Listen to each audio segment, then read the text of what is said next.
tonight I wanted to talk about um something intense that happened at my job that I had right after I graduated high school. This was in Fort Lauderdale, Florida. It was at a Ross Dress for Less. Hopefully everybody knows what that is.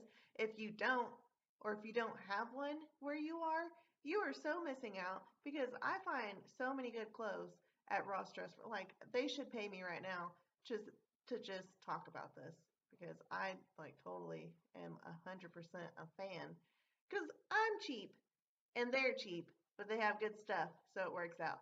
But anyways, so I'm working. I'm actually a customer service representative slash cashier. I'm at the front. I've been there for like ever by this point. But I noticed the gentleman walking inside. Noticed he was acting a little funny because he was like kind of pacing around and he was like he'd walk to the back and then he'd come up and he'd have like belts in his hand and then he'd leave and went like go somewhere else, then he'd come back and he had something else in his hand. I'm like, what is he doing? And like eventually I was like, does he not know how to shop like at all? Like does he is he unaware of how this works? Because it's very like he just looked really confused. So I thought he was odd. The night goes on and I forget all about him. Well, it's like almost closing time. So there is a shitload of people because we got on the intercom and we were like, hey, we are closing, so please bring your shit up so you can get the fuck out of here. And then what happened was there's like all these people to the right of me, and then a few people or several people in my line. And then I'm just like ringing this lady up. And next thing you know, I hear this really loud noise. And a bunch of people screamed. And I was like, holy crap. Like we all got, I didn't know what the hell it was. And I was like, ah. And then you hear him yelling, it's that guy, Mr. Belt Confused Face. He's standing there and he's reaching over the counter, like trying to get all the money out of the cash register. And he's yelling and making all kinds of noise. And then we don't know what the like it's all happening so fast that I'm just like, holy crap, are we gonna die? And then, everybody's getting nervous and they're trying to get out of his way because he's like reaching over and grabbing shit. And then he's like, ah, and takes off running out the door. And I'm like, what just happened? Next thing I know, this, my supervisor, her name's Debbie, she takes off running after him. And he's like, gotta be at least 6 foot tall. And she's got bad knees. Like, I remember that. And she was old. And I was like, what? What are you doing? And I was like, no, come back. That's a bad idea. And she was gone for a while. So I think she ran for a while. She came back. She's pretty out of breath. And I was like, are you okay? Like, what was her game plan there?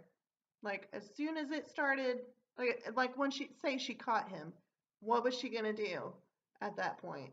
Like he just robbed the store. Like he's not gonna hit a woman. He probably will. He's that dumb. I just envisioned this tall dude that just robbed the place with money, belts, and whatever else in his hands, just running, and this old lady booking it after him, just tackling his ass like you'd see in the movies or on a football field or something, and everything flies in the air, and he just lays there like, oh shit, But like, was she gonna citizens arrest him? Like, I don't know it.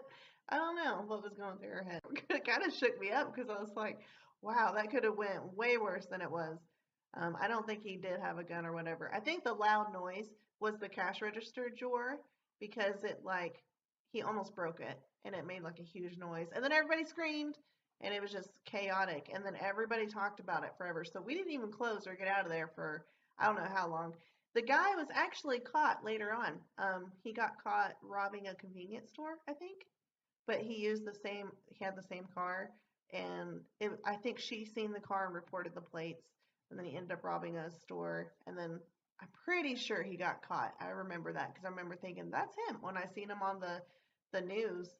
And anyways, so I went home and of course, they were kind of like, wow, I'm really glad it didn't turn into something crazy and that nobody got hurt, that that everything's okay, really. Yeah, they lost some stuff, but it's okay. And so I did what anybody would do after they got robbed. I mean, this is normal. I ate some beef flavored ramen noodles and a bacon ranch salad. And I ate the shit out of it, and it never tasted better. And it hasn't tasted as good since either, actually. That was I just survived a robbery that could have been worse. Food. All right. I hope everybody enjoyed this one. And like I said in my last video with my brother, if you guys have any comments or suggestions of what you want to hear, any questions, yeah, just let me know. I'm open. And I'm supposed to say subscribe and all that, but I'm not going to. But you'll see it at the end of the video because I know that some of the videos go into like the little YouTube world, and so it's not directly on my channel. So I'm just going to make it convenient. If you see the story and you're like, hey, I like it, well, there, probably right around there, is going to be the little subscribe button. There, see, I can at least do that. I'll meet you halfway. I will meet you halfway. Yes, see, okay, all right. Toodles.